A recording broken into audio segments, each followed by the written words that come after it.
Hey guys, what's up? My name is Sean Wayne and today, tingnan ko ang ventilador ko nakaon. Baka hindi na naman kayo maging happy dahil yung ventilador naka-on. Sa bagay, pangit naman talaga na narinig niyo. And I'm really very sorry for that. Anyway, so today pag-uusapan natin, itong naging sagot ni Bongbong Marcos tungkol sa bagong labas sa survey sa kanya na siya ay nasa bottom line, no? Sa survey po ng Pulse Asia. So, hindi ko alam kung saan nanggagaling tong mga sagot ni Bongbong Marcos, pero papakinggan natin yun.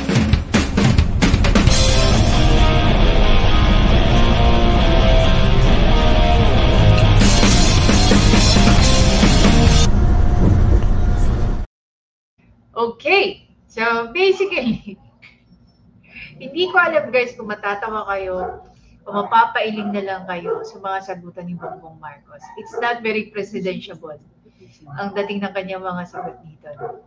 Tara, pakinggan natin ang kanya naging sagot doon sa tanong sa kanya ng mga taga-media. To the latest Pulse Asia survey, your trust rating is significantly lower than that of Vice President Sara Duterte and former President Duterte. And the previous surveys also showed a pattern of decline in your ratings. Can we get a what Hindi ko alam kung nakikinig siya, pero sige. what survey? Pulse Asia, sir. Pulse? Yes. Can we get your comment on that? Madami pang survey, just don't base it on one. Sir, follow up lot. Marami pang survey that just don't base it as on one. Ang nakakatawa dito, nakakatawa dito guys, is that Pulse Asia is not just one survey. Pulse Asia is Pulse Asia. Even before magkaroon ng Okta Research at saka Tangere ba? Tangere or Tangere? Pulse Asia is already there. Pulse Asia is an institution. Diba? If you recall, prior to that, mababa din yung kanyang trust rating. Then lumabas ang Okta Research, tapos lumabas din ang Tangre. Na doon lumalabas, tumaas yung kanyang survey.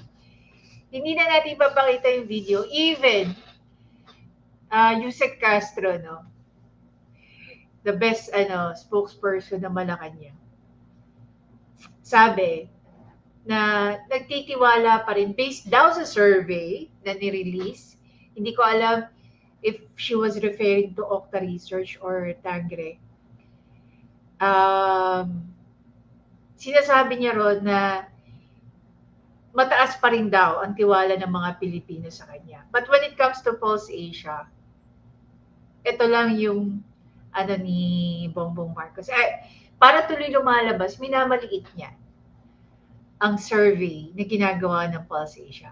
How do you plan to arrest yung decline in your surveys? Well, again, let's look at other surveys before we act.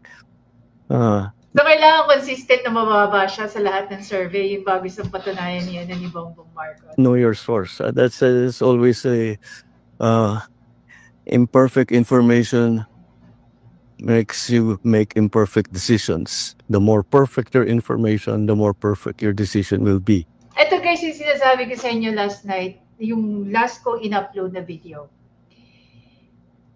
Even Mayor Magalong himself, no? Nag-iisip siya how effective ang mga surveys. 'Di ba? Kasi iniisip niya, bakit nga mataas yung survey result pagdating sa mga Duterte? Lalo-lalo na kay PRRD na matagal nang wala sa posisyon. 'Di ba? So, nung nag-house to house siya, doon siya nag-start magtanong. He did his own survey. Kumbaga, it doesn't have to be like si Mayor Magalong, hindi niya kailangan maging survey company to ask around. But he was curious And that curiosity compel him to start asking questions. And naniniwala siya doon sa resulta ng survey because he randomly asked people from Baguio City about the Duterte. And even up to now, Duterte is somewhat like a name na hindi lang minamahal, ginagalang pa ng mga tao dahil naramdaman ng mga tao ang pagbabago. Diba? Naramdaman ng mga tao ang pagiging safe sa kalsada. Nakita ng mga tao yung mga projects na pinagpatuloy ni PRRD from the Pinoy administration at tinuloy-tuloy niya yon sa mga projects din, na mga infra projects din na pinatuloy-tuloy niya. At hindi lang yun. Sa karamihan ng ospital, pinataasan niya ng pondo in a snap of his finger. Ang salita niya, batas. Nung sinabi niya, ipalilibing niya ang tatay ni Bongbong Marcos, in just few months, napalibing niya yung tatay ni Bongbong Marcos. Nung sinabi niya, bibigyan niya ng 100 million kada buwan ang PGH, binigyan niya. Ang veterans, binigyan niya.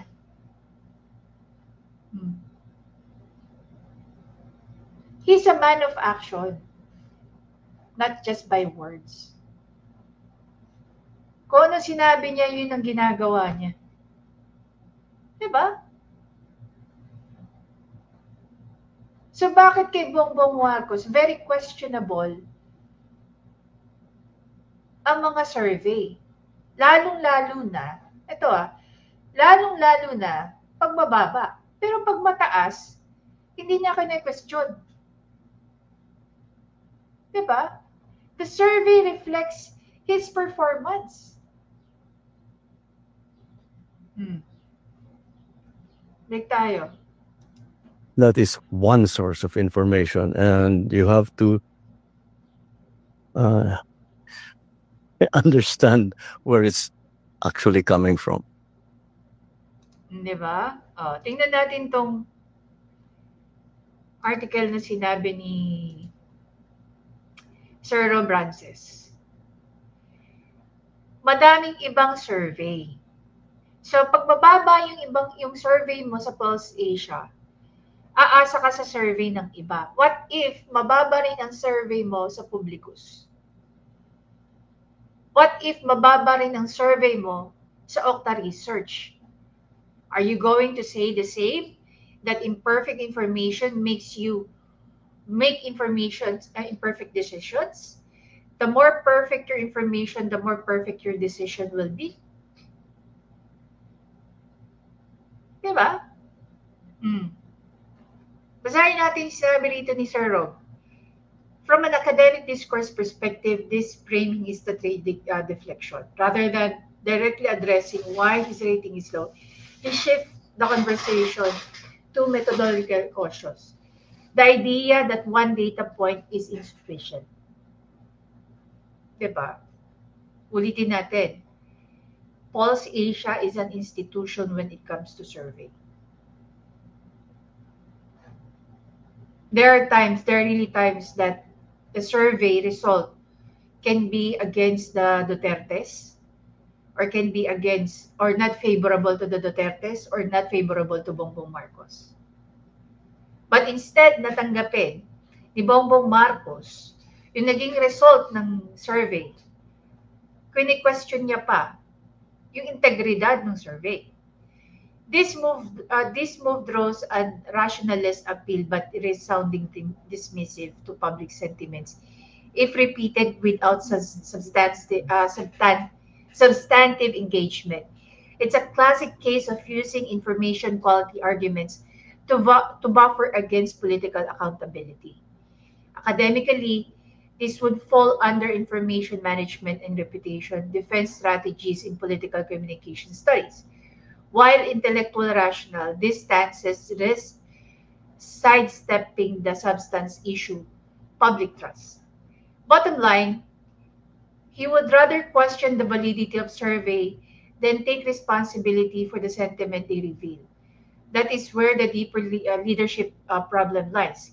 In fact, by reacting this way, Marcos Jr. may have inadvertently confirmed what critics have been saying all along, that he is the problem, his administration, that he is the problem his administration refuses to confront.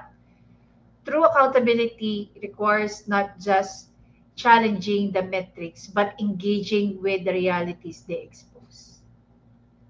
Di ba? Mm. Pag hindi favorable kay Bongbong Marcos, maghahanap siya ng ibang survey na magiging favorable sa kanya. Ngayon, kung yung mga results ng survey, asking the same questions, would definitely have the same results. Not unless a survey, the other surveys, magkaroon ng ibang tanong. Di magkakaroon din ng ibang sagot. Pwedeng mas mababa, pwedeng mas mataas, pwedeng mag-retain. Diba?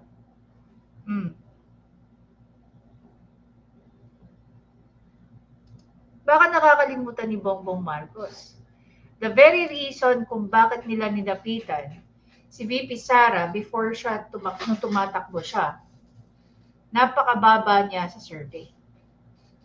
At para umangat siya, strategically naisip ni Senator Amy Marcos na mag-tandem sila. Diba? At dahil dun sa move at idea ni Senator Amy Marcos, nagkaroon siya ng pag-asa. Otherwise, pwede niya makalaban si VP Sara as a president. Ano sabi ni VP Sara? The presidency was for her taking na noong 2022 because she was number 1 sa survey. Nagkamali ba ang survey? Ang survey, masasabi natin it's just a guiding information, di ba? Imbes na i-recalibrate ni Bongbong Marcos ang sarili niya, dina-downplay niya yung result ng survey. Di ba nakakatawa?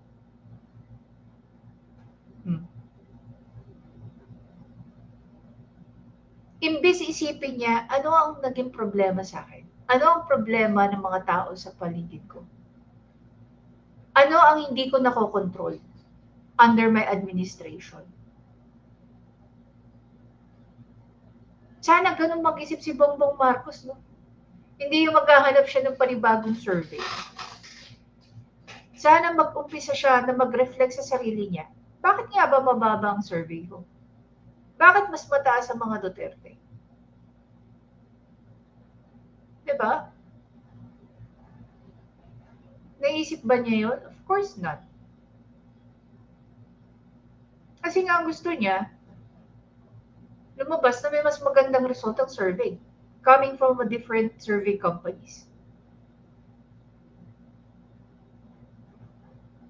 Samantalang tayo, pag mataas yung survey niya, na tayo pakialam, nire-respeto natin yung sinasabi ng survey. Pero pagdating sa kanya, he acts as if he doesn't care or he's not, what do you call that? He's not affected by the results. Sa mga sagutan niya, gaya nga ng sinabi niya, no, ni Sir Rob, ayaw niyang i-address directly yung ano ng survey. Diba? Kayo ba? Tama ba na si Bongbong Marcos, dahil mababa yung survey niya sa Pulse Asia, maghahanap siya ng ibang survey na magiging favorable sa kanya?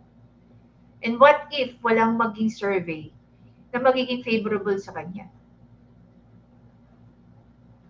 Diba?